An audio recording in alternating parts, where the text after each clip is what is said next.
Study IQ IAS, आपका selection हमारा mission.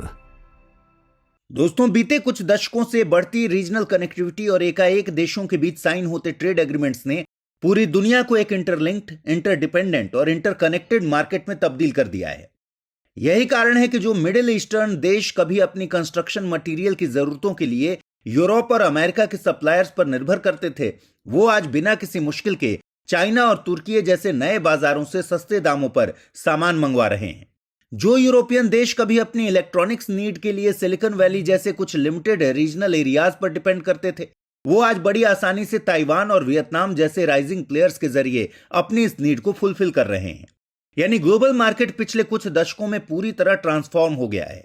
और ग्लोबल मार्केट के इस तरह ट्रांसफॉर्मेशन का सबसे बड़ा असर पड़ा है इंटरनेशनल मैरीटाइम ट्रेड रूट्स पर, जिसे गुड्स एंड कमोडिटीज को एक जगह से दूसरी जगह मोबिलाइज करने का सबसे चीपेस्ट मेथड माना जाता है। यही वजह है कि आज हमारे इर्द गिर्द मौजूद ज्यादातर मैरीटाइम रूट्स हेवी ट्रैफिक का शिकार होते जा रहे हैं। एग्जाम्पल के लिए एशिया में मैरीटाइम ट्रेड की लाइफलाइन मानी जाने वाली स्ट्रेट ऑफ मलक्का ने 2023 में करीब 94,000 वेसल्स को शिपिंग पासेज प्रोवाइड किया था, जो प्रीवियस ईयर्स के मुकाबले 8% ज्यादा था। सिमिलरली मिडिल ईस्ट के लिए गेटवे टू वर्ल्ड मानी जाने वाली straight of Hormuz year on year basis पर इसी तरह के हेवी ट्रैफिक को फेस कर रही है। और ऐसा ही कुछ हाल नॉर्थ सी को अटलांटिक ओशन से जोड़ने वाले इंग्लिश चैनल और अटलांटिक ओशन को पैसिफिक ओशन से जोड़ने वाली पनामा कनाल जैसी दूसरी वाटर बॉडीज का भी है। इनमें ज्यादातर वाटर बॉडीज एक इंपॉर्टेंट ट्रांजिट वेज होने के साथ साथ अपनी स्ट्रैटेजिक लोकेशन की वजह से एक क्रूशियल चोक पॉइंट भी है। एग्जाम्पल के लिए स्ट्रेट ऑफ मलक्का को कंट्रोल कर कोई देश दुनिया के 60% मैरीटाइम ट्रेड को डिसरप्ट कर सकता है। पनामा पर नियंत्रण से यूएस की सप्लाई चेन ब्लॉक की जा सकती है और इंग्लिश चैनल के सहारे एक्सट्रीम विंटर्स में नॉर्थ यूरोपियन कंट्रीज में फूड शॉर्टेज पैदा की जा सकती है। यानी ये वाटरवेज इकोनॉमिक एक्टिविटीज को मुमकिन बनाने के साथ साथ कई देशों के बीच सिक्योरिटी और जियोपॉलिटिकल डायमेंशंस को डिक्टेट करने का काम भी कर रहे हैं। ऐसी ही एक इंपॉर्टेंट बॉडी है सुएज कनाल, जो बीते 150 ईयर से कई रीजन्स के बीच हो रहे जियोपॉलिटिकल ड्रामा का एपिसेंटर बना हुआ है। यही कारण है कि आज दुनिया के कई देश इस वाटरवे का ऑल्टरनेटिव रूट तैयार करने की कोशिश कर रहे हैं। एग्जाम्पल के लिए जब से इजराइल पैलेस्टाइन इशू के चलते रेड सी के इन एंड अराउंड मौजूद एरिया अनस्टेबल हुए हैं, तब से इजराइल बेन गुरियन कनाल के जरिए सुएज कनाल पर अपनी डिपेंडेंस को कम करने की कोशिश कर रहा है। सिमिलरली चाइना भी अपने रोड एंड बेल्ट इनिशिएटिव के जरिए इसी ऑब्जेक्टिव को फुलफिल करने की कोशिश में जुटा है। और एशियन सुप्रीमेसी का इंपॉर्टेंट प्लेयर होने की वजह से इंडिया की एंट्री भी इस रेस में हो चुकी है। जो IMEC यानी India middle east Europe economic corridor और INSTC यानी international north south transport corridor जैसे प्रोजेक्ट्स के जरिए इस वर्ल्ड फेमस ट्रांजिट रूट को बाईपास करने वाला है।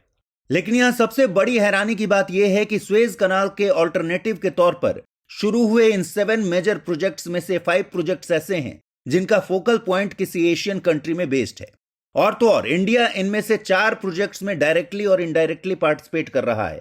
तो आइए देखते हैं कि आखिर एशियन नेशंस सुएज कनाल को बाईपास क्यों करना चाहते हैं, कौन से प्रोजेक्ट्स हैं जिनसे वो ऐसा कर रहे हैं, और पर्टिकुलरली इंडिया इस पूरे प्रोसेस में इतना क्यों इन्वॉल्व्ड है। क्या है कहानी सुएज कनाल के 5 ऑल्टरनेटिव एशियन प्रोजेक्ट्स की, आइए जानते हैं। दोस्तों, अगर आप यूपीएससी एस्पिरेंट हैं तो आपके लिए गेम चेंजिंग अपॉर्चुनिटी है स्टडी IQ का नया संपूर्ण बैच। एक कॉम्प्रिहेंसिव प्रोग्राम जिसमें टॉप एडुकेटर्स के साथ 1000+ आवर्स की live classes, personalized mentorship and hand written notes से लेकर PRP MRP जैसे इंटेंसिव प्रोग्राम्स हैं। प्रीलिम्स और मेंस स्कॉलरशिप के तहत प्रीलिम्स क्लियर करने पर पूरी फीस रिफंड हो जाएगी। टॉप परफॉर्मर्स के लिए हर मंथ 11,000 रुपीज का cash reward, economically weaker sections के लिए स्पेशल उड़ान स्कॉलरशिप भी है। X secretary Anil Swarup sir खुद गाइड करेंगे आपको इस जर्नी में। स्टडी IQ पर 2 करोड़ इंडियंस का ट्रस्ट है और अब संपूर्ण बैच के साथ आपका यूपीएससी ड्रीम भी होगा अचीव। सिल्वर, गोल्ड या platinum, choose the plan that fits your needs. आपको करना क्या है, स्टडी IQ वेबसाइट पर जाइए, यूपीएससी संपूर्ण बैच पर क्लिक कीजिए and once you click on buy now आप देख सकते हैं डिस्काउंट कोड्स। वहां पर टाइप कीजिए अमृत लाइव एंड आपको मिलेगा सबसे lowest price and obviously your IAS journey starts here. दोस्तों, एशियन कंट्रीज क्यों सुएज कनाल को बाईपास करना चाहती हैं? इस पूरे डिस्कशन की शुरुआत इस बात को समझने से होती है कि आखिर अपने कंस्ट्रक्शन के 150 ईयर्स बाद भी सुएज कनाल इतनी स्पेशल क्यों है। तो देखिए, अगर प्रेजेंट टाइम में यूरोप को एशिया से जोड़ने वाले सबसे इंपॉर्टेंट ट्रेड रूट या वाटरवेज की बात करें तो वो कोई और नहीं बल्कि सुएज कनाल ही है, जो रेड सी को मेडिटेरेनियन सी से कनेक्ट करने का काम करती है। 193 किलोमीटर लंबी इस कनाल को ऑफिशियली 1869 में ओपन किया गया था और तब से लेकर आज तक ये कनाल दुनिया की मोस्ट सिग्निफिकेंट मैरीटाइम शॉर्टकट बनी हुई है। असल में इस कनाल के कंस्ट्रक्शन ने यूरोप से एशिया के बीच की मैरीटाइम जर्नी को 7000 किलोमीटर से रिड्यूस कर दिया था, जिसके चलते यूरोप से चलने वाले सी वेसल्स 9 डेज पहले ही एशिया पहुंचने लगे, जिसका सीधा असर इन दोनों इलाकों के बीच हो रही ट्रेडिंग एक्टिविटीज पर पड़ा, क्योंकि अब वो कम शिपिंग कॉस्ट के साथ ज्यादा सामान को यूरोपियन मार्केट से एशिया तक पहुंचा सकते थे। एग्जाम्पल के लिए सुएज कनाल के बनने से रॉटरडम से बॉम्बे की जर्नी 41% और लंदन से शंघाई की जर्नी 32% से रिड्यूस हो गई थी। यही कारण था ये दोनों ही शहर यानी बॉम्बे और शंघाई आगे चलकर कॉलोनियल एम्पायर्स के मेजर ट्रेडिंग हब्स बने। यानी अगर ठीक से देखा जाए तो वो सुएज कनाल ही थी जिसने पहली बार एशिया को दुनिया के लिए कमर्शियली एक्सेसिबल बनाया था। लेकिन सुएज कनाल और एशिया का अध्याय यहीं खत्म नहीं हुआ, बल्कि 20वीं शताब्दी के आगमन से तो सुएज कनाल और ज्यादा इंपॉर्टेंट हो गई। ये वो दौर था जब वर्ल्ड में दो नए पावरफुल ट्रेडिंग रीजन्स का इमर्जेंस हो रहा था। एक तरफ था मिडिल ईस्ट, जो अपने ऑल रिजर्व से ट्रेडिंग के न्यू इकोनॉमिक डायमेंशन सेट कर रहा था, और दूसरी तरफ था नॉर्थ अमेरिका या स्पेसिफिकली कहें तो यूएसए, जो एशिया पैसिफिक रीजन के बीच ट्रेडिंग की नई सप्लाई चेन को बिल्ड कर रहा था। सुएज कनाल के बनने से इन दोनों ही रीजन्स को फायदा हुआ, क्योंकि अब वो अफ्रीका को इजीली बाईपास करके एशिया और दूसरे रीजन्स तक पहुंच सकते थे।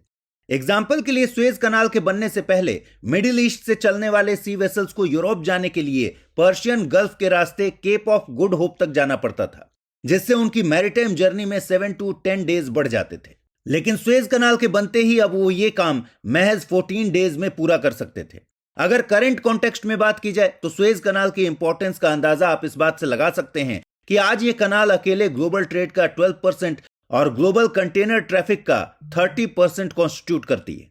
हर साल इस कनाल के रास्ते लगभग 24,000 सी वेसल्स अपनी मंजिल तक पहुंच पाते हैं। यानी हर दिन ये कनाल कुछ 65 वेसल्स की मैरीटाइम जर्नी को आसान बनाती है, जिनकी cargo value 3 to 9 billion dollars के बीच है। SCA यानी सुएज कनाल अथॉरिटी के माने तो ईयर ऑन ईयर बेसिस पर यह कनाल 1 बिलियन टन से ज्यादा कार्गो वेट को मोबिलाइज करने में मदद करती है, जो दुनिया के one of the most famous trade route यानी पनामा कनाल से 4 टाइम्स ज्यादा है। हालांकि इस कनाल का सबसे सिग्निफिकेंट कंट्रीब्यूशन वर्ल्ड की एनर्जी नीड्स को फुलफिल करने में आता है। दरअसल इस कनाल की लोकेशन इसे ऑयल एंड दूसरे हाइड्रोकार्बन बेस्ड एनर्जी फ्यूल का की रीजनल हब बनाती है, क्योंकि यहां से वर्ल्ड ऑयल का 10% और लिक्विफाइड नेचुरल गैस का 8% इंपोर्ट एक्सपोर्ट मुमकिन हो पाता है। एक एस्टिमेट के मुताबिक आज इस कनाल से हर दिन 1 मिलियन बैरल ऑयल का ट्रांसपोर्ट किया जा रहा है, जिससे दुनिया के कई देशों की एनर्जी डिमांड पूरी हो रही है। शॉर्ट में कहें तो सुएज कनाल वो आर्टरी है जो ग्लोबल ट्रेड के हार्ट को पंप करने का काम कर रही है, और इसी हार्ट के एपिसेंटर में मौजूद है दुनिया का फास्टेस्ट ग्रोइंग रीजन एशिया। दोस्तों, ये एक वेल नोन फैक्ट है कि आने वाले कुछ डेकेड्स में एशिया ही दुनिया का वो रीजन होगा जहां इकोनॉमिक एक्टिविटीज सबसे ज्यादा फ्लरिश करेंगी।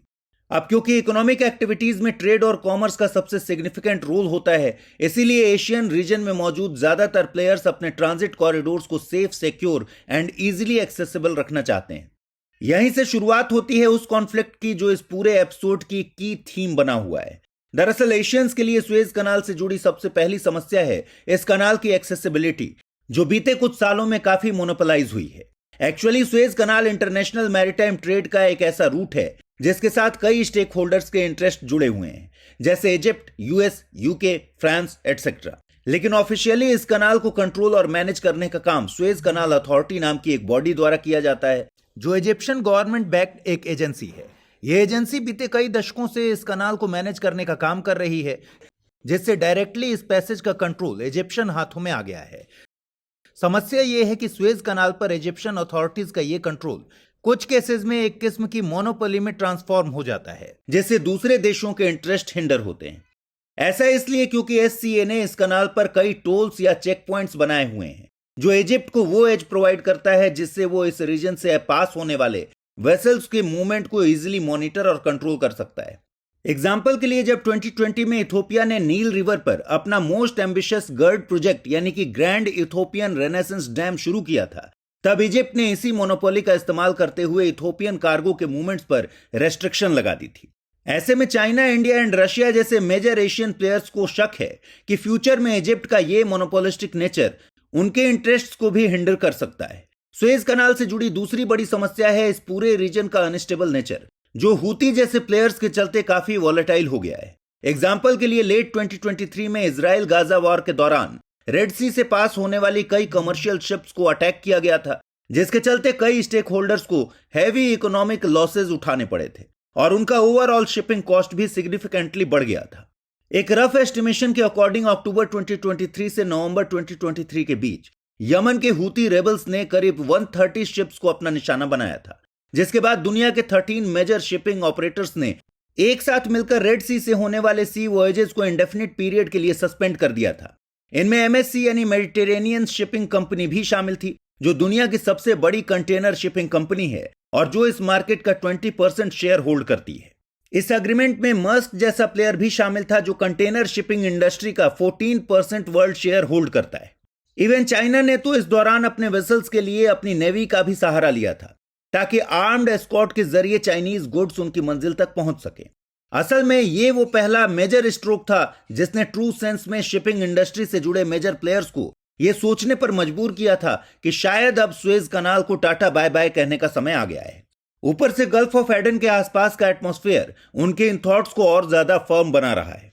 दरअसल सुएज कनाल का इस्तेमाल करने वाले सभी एशियन प्लेयर्स के वेसल्स हॉर्न ऑफ अफ्रीका के सहारे गल्फ ऑफ एडन में एंटर करते हैं, जहां से उन्हें आगे रेड सी और फिर मेडिटेरेनियन सी का पासेज मिलता है। लेकिन हॉर्न ऑफ अफ्रीका का यह इलाका पायरेट से भरा पड़ा है, जो आए दिन कार्गो वेसल्स को अपना निशाना बनाने की कोशिश करते हैं। यानी ठीक से देखा जाए तो सुएज कनाल आज दुनिया के लिए एक ऐसा हाई रिस्क जोन बन गया है जिस पर वो लॉन्ग टर्म तक बेट नहीं करना चाहते और इसीलिए वो इसके सुटेबल ऑल्टरनेटिव को तलाश रहे हैं। दोस्तों, इस कनाल से जुड़े मेजर एशियन प्लेयर्स की बात की जाए तो सबसे पहला नाम आता है इंडिया का, जो वॉल्यूम वाइज अपने फॉरेन ट्रेड का 95% और वैल्यू वाइज अपने फॉरेन ट्रेड का 67% मैरीटाइम रूट से ही तय कर रहा है। सुएज कनाल इंडिया को Europe, north Africa, north America और साउथ अमेरिका जैसे रीजन्स के साथ कनेक्ट करती है, जहां से हमारे टोटल फॉरेन ट्रेड का 35% एरिया कॉन्स्टिट्यूट होता है। द इकोनॉमिक टाइम्स की इस रिपोर्ट की माने तो ईयर 2019 में सुएज कनाल से पास होने वाले 9% कार्गो इंडिया पहुंचे थे और फाइनेंशियल ईयर 2023 में इस कनाल से इंडिया ने $106 बिलियन का एक्सपोर्ट और $98 बिलियन का इंपोर्ट किया था। जब 2023 में यह कनाल इजराइल गाजा वॉर के चलते चोक हो गई थी, तब यूरोप से इंडिया आने वाले फर्नीचर और मशीनरीज और इंडिया से यूरोप जाने वाले टेक्सटाइल मटेरियल की प्राइस में सडन चेंज देखने को मिला था, क्योंकि सुएज कनाल को बाईपास करने के चलते फ्रेट रेट्स में 5 to 15% की हाइक हो गई थी। यही कारण है कि इंडिया 2 प्रोजेक्ट्स के जरिए डायरेक्टली और 2 प्रोजेक्ट्स के जरिए इनडायरेक्टली सुएज कनाल के ऑल्टरनेटिव रूट्स को तैयार कर रहा है। इस लिस्ट में सबसे पहला नाम है INSTC यानी international north south transport corridor का, जिसके जरिए इंडिया, ईरान, अजरबैजान और रशिया के रास्ते सेंट्रल एशिया और यूरोप के मार्केट तक अपनी 24/7 एक्सेसिबिलिटी को इंश्योर करना चाहता है। यह कॉरिडोर मुंबई को मॉस्को, तेहरान, बाकू, बंदर अब्बास जैसी मेजर कैपिटल से कनेक्ट करेगा, जिससे सुएज कनाल पर हमारी डिपेंडेंसी कम हो जाएगी। एक एस्टिमेट के अकॉर्डिंग यह कॉरिडोर न सिर्फ सुएज कनाल के मुकाबले 40% लेस टाइम में शिप्स को उनकी मंजिल तक पहुंचाएगा, बल्कि इसके जरिए हमारी फ्रेट कॉस्ट भी 30% से रिड्यूस हो जाएगी। साथ ही क्योंकि यह कॉरिडोर उस रीजन या उन कंट्रीज से होकर निकलेगा जिनके साथ हमारे जियोपॉलिटिकल रिलेशंस इजिप्ट के मुकाबले काफी बेटर हैं, इसीलिए यहां हम सुएज कनाल से जुड़ी मोनोपोली वाली समस्या को भी सॉल्व कर देंगे। यहां इस कॉरिडोर का एक और फायदा हमें यह होगा कि यह न्यू रूट हमारी एनर्जी नीड्स को सुएज कनाल के मुकाबले ज्यादा इफेक्टिवली और एफिशिएंटली फुलफिल कर पाएगा, क्योंकि इसका एक छोर उस सेंट पीटर्सबर्ग से जुड़ा है जो रशिया का one of the most important industrial hub है। ऊपर से क्योंकि जिन रीजन से यह कॉरिडोर पास होगा वहां हूती रेबल्स जैसे इश्यूज हैं नहीं, इसलिए यह हमारे लिए सुएज कनाल के मुकाबले एक मोर रिलायबल रूट साबित होगा। हालांकि इस कॉरिडोर के साथ जुड़ी फंडिंग रिलेटेड समस्या अभी भी इसके सक्सेस में एक मेजर ऑब्स्टिकल बनी हुई है, क्योंकि इसके पास चाइना के BRI प्रोजेक्ट जैसी कोई वेल इस्टेब्लिश्ड फंडिंग इंस्टीट्यूट नहीं है। साथ ही ईरान का पार्टिसिपेशन इस कॉरिडोर की लॉन्ग टर्म इफेक्टिवनेस पर सवालिया निशान लगा सकता है। यही वजह है कि इंडिया INSTC के अलावा भी एक दूसरे प्रोजेक्ट पर काम कर रहा है, जिसका नाम है IMEC। दोस्तों, आपको याद होगा जब पिछले साल प्राइम मिनिस्टर मोदी UAE की यात्रा पर गए थे तब उन्होंने वहां एक बायलैटरल इंटर गवर्नमेंटल एग्रीमेंट को साइन किया था। असल में दोनों देशों के बीच हुआ ये बायलैटरल एग्रीमेंट इसीलिए साइन हुआ था ताकि IMEC के मोशन को यूनिफॉर्मली इंप्लीमेंट किया जा सके। इस कॉरिडोर के 2 ट्रांजिट रूट होंगे। पहला रूट, जिसे ईस्टर्न रूट कहा जाएगा, वो इंडिया के मुंद्रा और जेलन पोर्ट को UAE के रास्ते सऊदी से कनेक्ट करेगा, जबकि दूसरा रूट यानी नॉर्दर्न रूट ग्रीस के परियस से इजराइल होते हुए सऊदी आएगा। एक एस्टिमेट के मुताबिक अपने कंप्लीशन के बाद ये कॉरिडोर भी INSTC की तरह ही 40% लेस टाइम में शिप्स को उनकी मंजिल तक पहुंचाएगा, जिससे ओवरऑल फ्रेट कॉस्ट 30% से रिड्यूस होगी।